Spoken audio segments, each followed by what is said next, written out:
Bienvenue dans le monde qui nous rassemble et qui nous ressemble.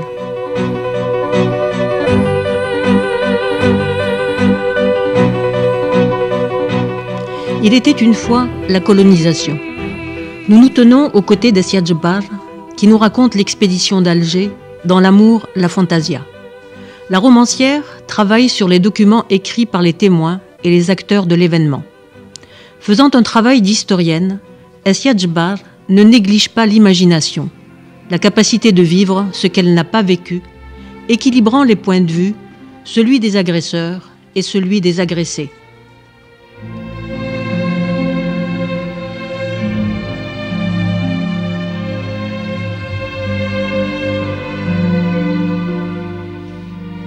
Double découverte en cette aube du 13 juin 1830. Il est 5h30. La flotte française est sortie de la nuit, tel un monstre marin. Sur 3 rangées, l'immense cortège de frégates, de briques et de goélettes, pavoisé de pavillons multicolores, peuple sans discontinuer l'entrée de la baie, dégagée à présent de la nuit et de son risque d'orage. Le branle-bas est décidé à partir du Provence, le bâtiment amiral.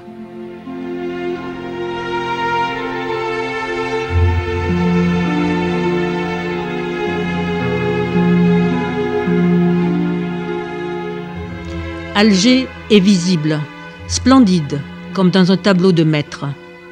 Aube de ce 13 juin 1830, à l'instant précis et bref, où le jour éclate au-dessus de la conque profonde. Il est 5h du matin. Devant l'imposante flotte qui déchire l'horizon, la ville imprenable se dévoile, blancheur fantomatique, à travers un poudroiement de bleu et de gris mêlés. Triangle incliné dans le lointain, et qui, après le scintillement de la dernière brume nocturne, se fixe, adouci, tel un corps à l'abandon, sur un tapis de verdure assombri. La montagne paraît barrière esquissée dans un azur d'aquarelle.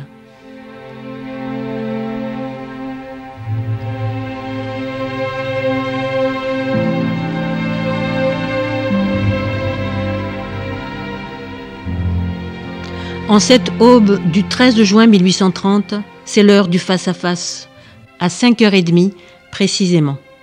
C'est un dimanche. Le silence est total. Le temps s'arrête, car il a le sens du drame. Dramatique face-à-face. Du côté de la mer, l'armada française qui glisse comme si elle se livrait à un ballet fastueux. Elle semble narguer Alger, la ville réputée imprenable. Superbe, dans son rôle d'orientale, dévoilée enfin, idole immobile, corps sans protection devant la barrière de Bouzaréa. Le spectacle est impressionnant. Mais qui regarde? Qui agit? De quel côté est le public? De quel côté les acteurs?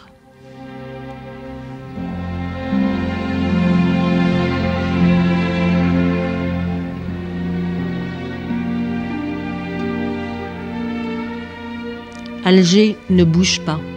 La ville imprenable ne sera pas prise ce jour-là, le 13 juin 1830.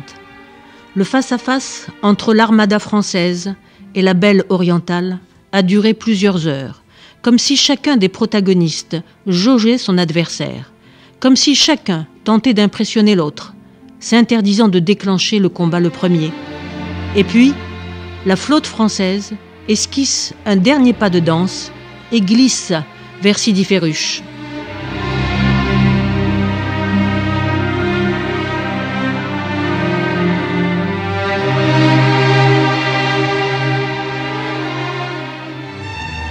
Le premier combat a lieu à Staweli, le samedi 19 juin 1830. Ce jour-là, 10 000 soldats français débarquent dans le silence et la solitude apparente des lieux. Le silence et la solitude ne sont qu'une apparence, car les Algériens, commandés par Lara Ibrahim, le gendre du Dey Hussein, ont décidé de ne pas affronter l'ennemi en surnombre et bien équipé. Notre armée, composée de Turcs rutilants et de Bédouins enveloppés de blanc, lutte à la façon des Numides antiques que les chroniqueurs romains ont si souvent rapporté. Rapidité et courbe fantasque de l'approche. Lenteur dédaigneuse précédant l'attaque dans une lancée nerveuse.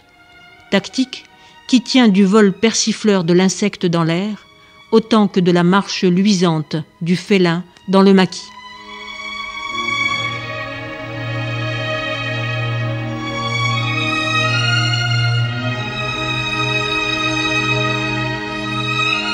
Une autre distinction fait la différence entre les adversaires. Du côté des Algériens, aucun mort, aucun blessé n'a été pris par les soldats français. Chaque cavalier arabe emporte l'ami blessé, ou bien traîne, malgré les buissons, le cadavre de chacun des morts. Une secrète supériorité se manifeste là, chez ces sauvages, coupeurs de tête. Ils n'hésitent pas à mutiler le corps des ennemis, mais ils ne cèdent rien, mort ou vif, de celui des leurs.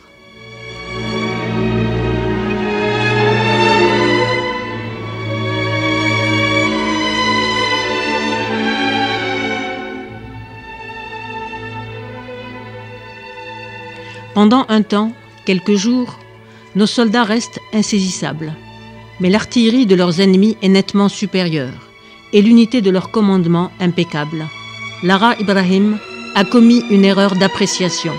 Il a sous-estimé ses adversaires qu'il laisse approcher, trop sûr de lui. Tant d'autres, avant les Français, avaient échoué au large des côtes ou sur le sol algérien. Les Espagnols, les Anglais, les Hollandais et tant d'autres. Mais ce jour-là, à Staweli, en ce mois de juin, il n'y eut pas la tempête salvatrice qui vainquit Charles Quint. Le ciel est resté d'un bleu d'azur, permettant à la terre de se gorger du sang de nos frères.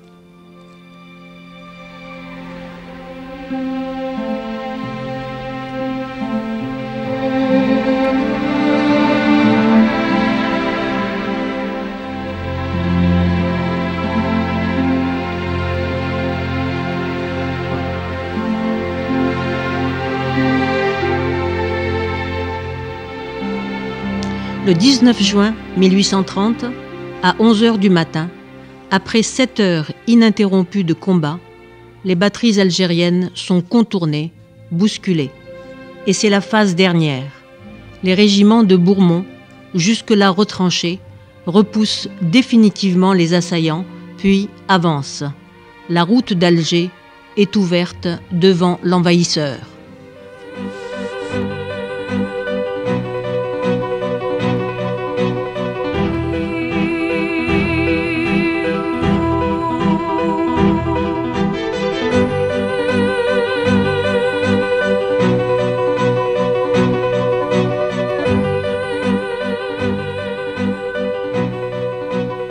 Au revoir et à bientôt dans le monde qui nous rassemble.